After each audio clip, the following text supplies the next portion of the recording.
Hello, everyone. Welcome to Feedstuffs 365. I'm Sarah Muirhead.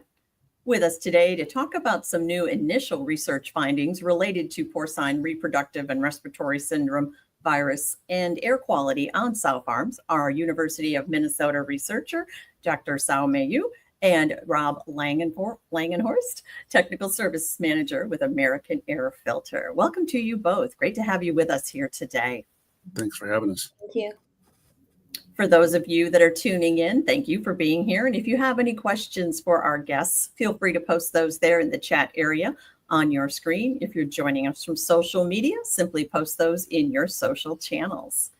So, Dr. Yue, let's start by having you walk us through what makes this study that you've done so unique compared to previous PRRS research.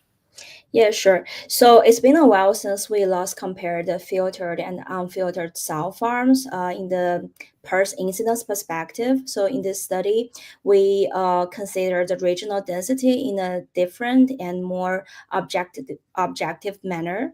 And we use a 16-year longitudinal swine health monitoring data set that is from the Morrison Swine Health Monitoring Project, which represents about 60% of the U.S. breeding herds. So this solid data set really help us to, have a long-term evaluation on the effectiveness of air filtration on sow farms.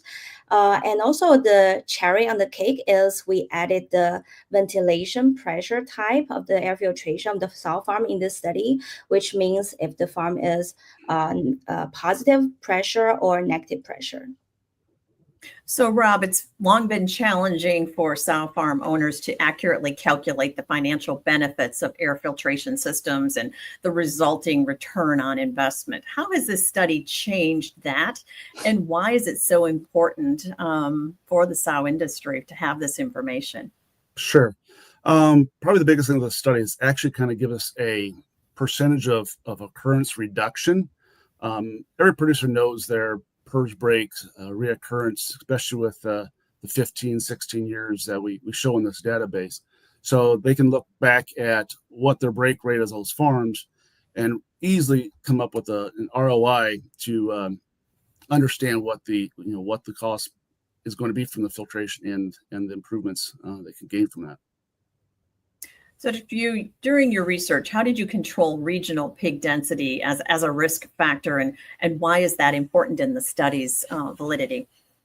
Yeah, so the regional pig density is a very important thing to consider because it's the main risk for the disease occurrence. And another thing we need to consider is the spatial autocorrelation. And that is the tendency that the farms that are close to each other, they tend to have similar disease outcomes compared to farms that are further apart.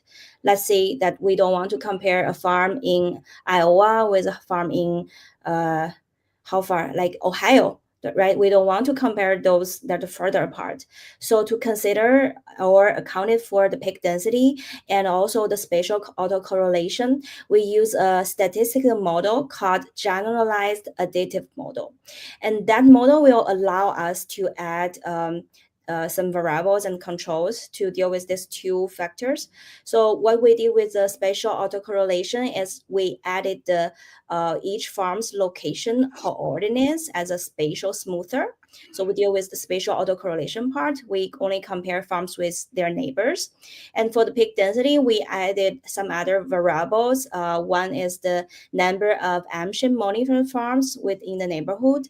And the second one is the number of pigs in the county. That is the USDA census, because that is like a complementary of our AmShip data, because we don't always include all the sow farms in the county or all the other pig farms in the county. So in this way, we accounted for the pig dense, the regional pig dense, and also the spatial autocorrelation. So, Dr. Yue, what was the significance of analyzing both negative and positive pressure filtration systems? So you did that in kind of a separate way, and this kind of the first time I believe that's been done. Talk to us about that. Yeah, so the previous study more focused on negative pressure filter farms. There are a few on positive and Borstat. But the thing is, the industry, they are continuing to installing more filtered barns, right? And they need data for the evidence for them to make the decision, for them to deal with the decision-making process. That is, if they want to install the negative or positive filtered barns. So with this data, I think we can provide more informed information for them to make the decision. Yeah. And I believe the study showed that positive pressure systems had a 58% lower risk compared to 51% for the negative pressure. What accounts for that difference? Yeah, so maybe I will backward a little bit. The 15.8 and 15.1 reduction in the rate of PRRS outbreak is when we compare with the positive or negative, compare those with the non-filtered farms. So it's not between negative versus positive. It's negative, positive versus non-filtered. So what we did is we look further into if there isn't any difference between the negative pressure and positive pressure filtered farms in the sub-analysis, and we don't find any significant difference. But still, we see a difference when we add the non-filtered in. So there are many factors that could contribute to this. First is based on the data description, we see that the positive farms, they're located in a more pig dense area, which means there are more farms, more pigs in the county. That's one. Second, positive farms, they are larger than the negative and non-filtered farms. So these two might be some part of the reason why we don't see a difference so far, and we do control for this in the model, but we still don't see the difference significantly. One other reason is there are other factors may impact the results, like the biosecurity measures that we could not quantify, or the compliance of the biosecurity between farms. So all these different factors will impact the result. But nevertheless, we find with our solid data set that no matter is negative or positive filtered farms, they both have more than halved the risk of PRRS occurrence compared to the non-filtered farms. That's pretty significant for sure. So how then should producers interpret the risk reduction percentages that you've noted here when they look to make business decisions, Dr. Yue? Yeah, so when they make business decisions, except for we mentioned the 51 or 58%, what we need to remember is no matter which pressure type used, both of the filtered farms shows significantly lower rate of PRRS outbreak compared to the non-PRRS outbreaks, compared to non-filtered farms. And another thing the producers need to remember is this study result is not just the impact of air filtration. It's air filtration as part of the component or the composition of the whole biosecurity measure package. So it's not just about air filtration. Air filtration can work with preventing virus from enter the farm through airborne, through the air, but it's the whole package of biosecurity measure that including other layers. So I think it's very important to mention not just the air filtration, but also the biosecurity measure package. Lots that you can do on the farm to reduce those viruses. So Rob, then how does a modern air filtration system integrate into an existing barn ventilation system? Sure. And typically the majority of our farms that are filtered are in that exact case.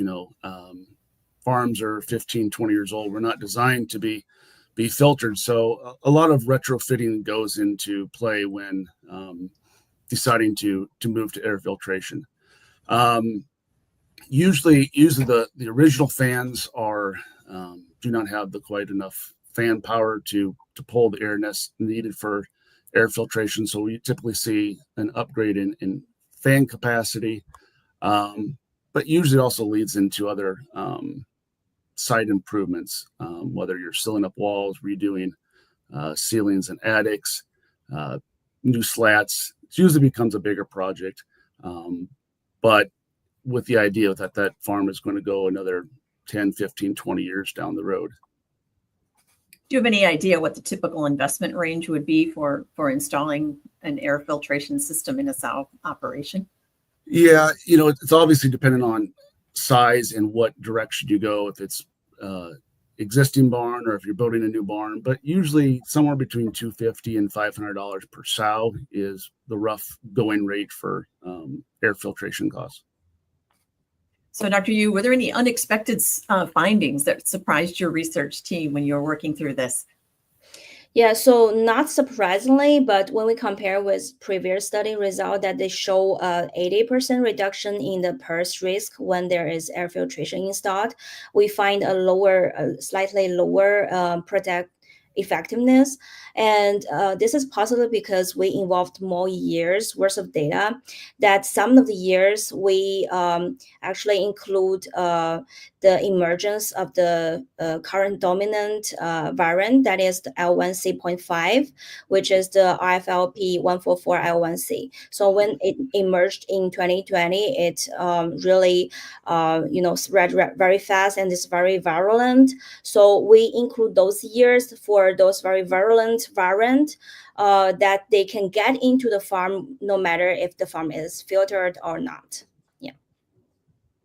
Just a reminder, if you have any questions for our experts here today, feel free to post those in the chat. So, Rob, are there any specific farm sizes, locations, operations where air filtration seems to have the greatest benefit?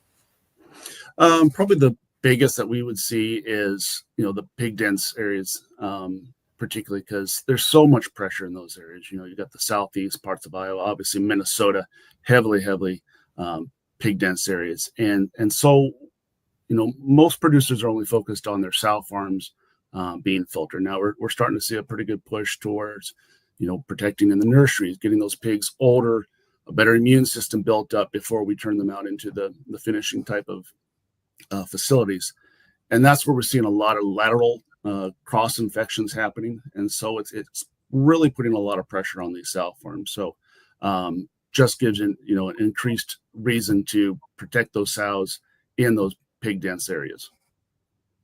A single PRRS outbreak can cost hundreds of thousands of dollars. How do you talk to producers about calculating an ROI on putting in a system? Rob? Sure. Yes. So like we said before, looking at this study, over 15 years, every producer is going to know what their break rate or, occurrence of PRRS on those farms. And so we can kind of take each individual farm actually and look at their history and really easily do this math of basically 60% reduction and come up with an easy number of what, healthier pigs, how many more healthier pigs am I going to produce by moving to air filtration? And then they can use that as a calculation based off of what their, what that pig brings to you at the end when it hits to market. So we have the filters and they're going to need to be replaced. You've got ongoing maintenance costs. What do those look like for a producer? Typically, the life of the main filters are 4 to 6 years. One, it depends on obviously what pressure, negative or positive pressure you go. We typically see a negative pressure farms going a little longer, positive pressure goes a little shorter. But obviously environment, if you're in a real sandy, dusty area, that can fill those filters up faster. So it's very environmental conditions as well. The maintenance costs, most producers will put a pre-filter in front of that main filter, much like you would in your house for your furnace. So that takes down a lot of the big dust particle loads, which then just extends the life of that main filter. But one thing that producers need to remember, it's not just sticking filters in, walking away, and forgetting it for the next 4 to 6 years. They have to be monitored, they have to be looked at, they have to be checked. Mice are notorious for chewing through a filter. Water damage potentially if someone forgets to turn a water main breaks and sprays them. So there needs to be some sort of an audit process whether that's, weekly, monthly, quarterly. That's all set kind of by, each producer's system. Negative pressure barns, that's usually tunnel ventilation, and we're creating a vacuum inside of those barns. So if there's something that's not sealed, like a batten strip, sill plate, window, doorway, those are all potential leak areas of bringing in dirty air into that farm. And so you need to go through and continuously monitor and look for those places that potentially could be leaking air. So having, a lot of producers will have a specific filtration / biosecurity guy that or gal that is their sole job, is to go around from site to site and inspect those areas and ensure that those farms are sealed up as best as possible. So, Dr. Yue, what factors should producers consider when they're choosing between a negative and a positive pressure system? Can you repeat the question, Sarah? Sure. What factors should producers consider when they're choosing between a negative and a positive pressure system? Yeah, so I think this Rob might have more perspective on this, but from my experience, it's really depend on the facility, the operation itself, the farm layout, if they are retrofit, if this is built from scratch or it's already there, and how the farm would like to manage their filter, so their management preference. Yeah, so a lot of factors that will impact. Yeah. Rob, anything to add to that? Couldn't say it any better myself. Very good. Rob, what advice then would you give producers who are kind of, on the fence, kind of undecided about investing in air filtration? Sure. And obviously the study really shows and just solidifies air filtration works. But as we mentioned before, there's other factors. Filtration is just one layer. The onion is a great analogy. Air filtration is just one of those layers, and go along with biosecurity. So, I'd say get in contact with us. I mean, we're more than willing to sit down and discuss with producers, because I say that's probably one of the areas that those producers are lacking in, is just the understanding of how it even works. And so just having those conversations, and we'll look at the facility, what needs to be done, what's the best option, negative pressure, positive pressure, the retrofit is a new build, all those things we can work through and answer those questions for you to give you the best decision for your facility. Any key thoughts you'd like to leave our audience with today, Rob? AF is the industry's leading